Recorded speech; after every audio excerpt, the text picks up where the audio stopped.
Hiniling ng senatorial aspirant na si Pastor Polo C. Quiboloy sa COMELEC na may deklara siyang independent candidate para sa darating na 2025 midterm elections. Nagsumite ang butihing pastor ng sulat sa komisyon para ipawalang bisa ang isinumite niyang acceptance of nomination sa ilalim ng Workers and Peasants Party o WPP. Narito ang balita ni Margot Gonzalez. Para sa darating na midterm elections, nagdesisyon ang senatorial aspirant na si KOJC leader Pastor Polo C. Quiboloy na tumakbo na lamang bilang isang independent candidate. Sa pamamagitan ni Atty. Mark Tolentino, nagsumite siya ng sulat para ipawalang bisa ng COMELEC ang kanyang isinumiting Certificate of Nomination and Acceptance o CONA na ibinigay ng Workers and Peasants Party o WPP para sa kanyang pagtakbo. Bago ito ay iginiit ng isang labor lawyer na si Sunny Matula na hindi raw otorisado ang tinanggap na CONA ni Pastor Apollo, bagay na itinanggi naman ni Atty. Tolentino. At nanindigan na bilang presidente ng WPP ay lehitimo ang tinanggap na nominasyon ni Pastor Apollo mula sa partido. Gusto ngayon ng butihing pastor na maging mapayapa ang kanyang pagtakbo sa halalan. Ni-revoke ni Pastor yung acceptance niya ng Certificate of Nomination ng WPP. Ang nag-issue ng Certificate of Nomination, tayo po bilang presidente ng Workers and Peasants Party, in-offer po natin ni Pastor yan because kasi nung October 7, doon pala siya nag-decide nung gabi. So sabi ko, Pastor, may party, if you want to have a party. So binasa niya yung mga platform ng party. So tumpak naman sa advocacy ni Pastor. So, tinanggap po niya in good faith yung Certificate of Nomination na tayo ang nag-issue na we are also authorized na sinabit natin yung authorized signatory ng CONA dito po sa COMELEC.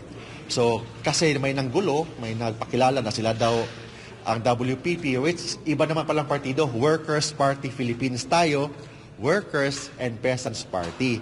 Yung nanggulo is Workers Party Philippines. So, para walang problema, kasi baka may intra-party disputes. So ayaw naman ma-involve si pastor of the intra-party dispute. So ni-revoke po niya ang kanyang acceptance. Ayon kay Tolentino, mananatili pa rin ang suporta ng WPP para kay Pastor Apollo at sa mga advokasya nito.